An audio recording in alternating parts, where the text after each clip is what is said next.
الخوف المرضي للآباء على الأطفال ديالهم والآثار ديالو السلبية. فاش كيتحول خوف الآباء من طبيعي لقلق مفرط وسيطرة مرضية، كيسبب ضعف الاستقلالية عند الطفل، وكيولي يعتمد كليا على والديه وما كيبقاش يقدر يواجه الحياة. كيخاف من التجارب الجديدة وكيقتل فيه فضول وحب المعرفة والثقة في النفس. كيسبب ليه قلق وعزلة اجتماعية، ما كيبقاش يقدر يكون صداقات بسبب المنع المتكرر من الاختلاط مع الأطفال.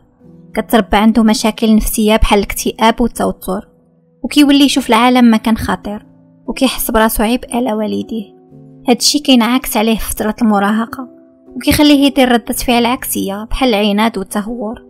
الحل نعتادلو في الحماية الأطفال ديالنا، نشجعوهم على التجربة، وإلا شكينا في راسنا عندنا خوف مرضي نحاولو نعالجوه. حماية زائدة ما كتربيش طفل قوي، ولكن كتربي طفل خائف متردد وغير واثق.